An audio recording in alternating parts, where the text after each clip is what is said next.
Recently alumni series की videos जो मैं रिकॉर्ड कर रहा था तो उसमें एक्स स्टूडेंट्स के साथ डिस्कशन में एक बड़ा इंपॉर्टेंट इशू हाईलाइट हुआ कि फ्रेश कैंडिडेट्स जो डिफरेंट ऑर्गेनाइजेशंस में अप्लाई कर रहे हैं वो इंटरव्यू टेबल पर कुछ गलतियां कर रहे होते हैं। तो मैंने सोचा कि इश्यूज आप लोग के साथ डिस्कस करूं जो हमारी इन डिस्कशंस में हाईलाइट हुए। देखिए, सबसे इंपॉर्टेंट चीज जो हाईलाइट हुई वो ये थी कि स्टूडेंट्स रिसर्च एंड एनालिसिस करके नहीं जा रहे। जब भी आप किसी ऑर्गेनाइजेशन में या किसी पोजीशन के लिए अप्लाई कर रहे हैं तो बहुत इंपॉर्टेंट है कि आप उस ऑर्गेनाइजेशन, उसकी इंडस्ट्री और उस पोजीशन से रिलेटेड एक रिसर्च करके जाएं। अब इसका क्या मतलब हुआ? देखिए, आप किसी भी एक्स ऑर्गेनाइजेशन में अप्लाई कर रहे हैं तो आपको पता होना चाहिए कि उस ऑर्गेनाइजेशन की अभी क्या परफॉर्मेंस चल रही है, वो किन रीसेंट इश्यूज को फेस कर रही है। सिमिलरली जिस इंडस्ट्री में वो ऑपरेट कर रही है उस इंडस्ट्री की रीसेंट न्यूज़ेस क्या है, उस इंडस्ट्री के रीसेंट ट्रेंड्स क्या हैं। और सिमिलरली एक और बहुत इंपॉर्टेंट चीज ये है कि जिस जॉब पोजीशन के लिए आप अप्लाई कर रहे हो आप उसका रिसर्च करके जाओ। देखिए, बीइंग एन अकाउंटेंट आप डिफरेंट पोजीशंस के लिए अप्लाई कर सकते हैं।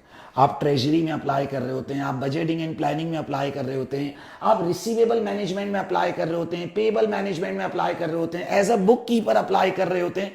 तो डिफरेंट पोजीशंस हैं। ये बहुत जरूरी है कि आप जिस पोजीशन के लिए अप्लाई कर रहे हो आपके पास उसकी रिसर्च हो, आपको पता हो कि उस जॉब पर काम क्या होता है। बहुत सारी बार ऐसा होता है कि जो कैंडिडेट अप्लाई कर रहा है उसको क्लैरिटी नहीं है कि वो किस पोजीशन के लिए अप्लाई कर रहा है। तो सबसे इंपॉर्टेंट चीज है कि आप रिसर्च एंड एनालिसिस करके जाओ about the company, about the industry and about the position on which you are applying. Second most important चीज जो डिस्कस हुई वो बच्चों की प्रेजेंटेशन और उनकी ड्रेसिंग है कि वो किस तरह से अपने आप को प्रेजेंट कर रहे हैं फॉर द इंटरव्यू। देखिए, आप में से बहुत सारे बच्चे हो सकता है फाइनेंशियली बहुत वेल ऑफ ना हो, वो इंटरव्यू देने बाइक पर जा रहे हो। तो जब आप बाइक पर जा रहे हो धूल, मिट्टी, पसीना, ये तमाम चीजें आपको अफेक्ट कर रही हैं। तो आप कोशिश करो कि आप इंटरव्यू से कुछ देर पहले ऑर्गेनाइजेशन पहुंच जाओ ताकि आप अपने आप को फ्रेश कर लो, परफ्यूम लगाओ और एक प्रॉपर प्रेजेंटेशन के साथ रूम में एंटर हो। जिसे मैं हमेशा कहता हूं कि बीइंग एन इंटरव्यूअर मैं चाहता हूं कि जो इंटरव्यू देने आ रहा है उससे मिलकर मुझे खुशी हो।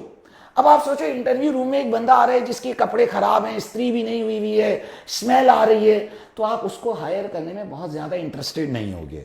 अब आप इसका जवाब दो, सर मैं क्या करूं, मेरे पास गाड़ी नहीं है, ये बेकार जवाब है। आप जल्दी जाओ, आप प्रॉपर ड्रेसिंग करो। आप बाइक पर जा रहे हो, आप एक जैकेट पहन लो ताकि उधर जाके आपने जैकेट हटाई, आपने अपने कपड़े सही किए और आप एक प्रॉपर प्रेजेंटेशन के साथ रूम में एंटर हुए।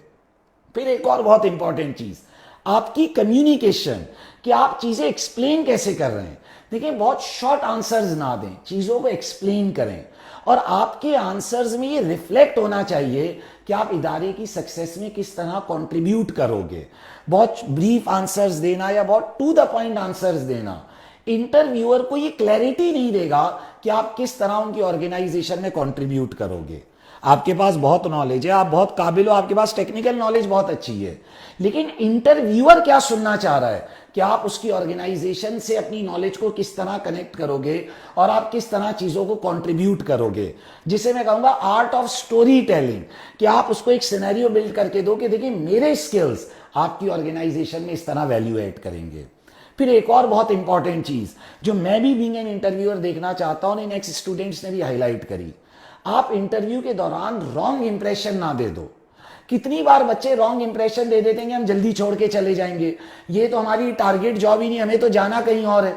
जैसे अक्सर ये चार्टेड अकाउंटेंट्स के अंदर एक इशू होता है कि उसे जाना है फर्म में, वो बैठा है आज इंडस्ट्री किसी कंपनी के इंटरव्यू में बोल देते हैं कि मैंने तो फर्म जाना है, ये तो मैं वक्ती तौर पर जॉब कर रहा हूं। तो अगला आपको हायर करने पे शुरू में ही रिलक्टेंट हो जाएगा कि यार इस पर मैं क्या वक्त इन्वेस्ट करूं, मैं इस पर क्या रिसोर्सेज इन्वेस्ट करूं, ये तो मेरी परमानेंट रिसोर्स नहीं है। तो अपना इंप्रेशन ऐसा दें कि आप ऑर्गेनाइजेशन के साथ लॉन्ग टर्म चलोगे ताकि वो आपको हायर करने में रिलक्टेंट ना हो। देखिए, जो फर्स्ट टाइम इंटरव्यू है बच्चों का बहुत ज्यादा फोकस टेक्निकल नॉलेज पर होता है। हाँ, आपकी टेक्निकल नॉलेज इंपॉर्टेंट है, लेकिन सिर्फ वही चीज इंपॉर्टेंट नहीं है।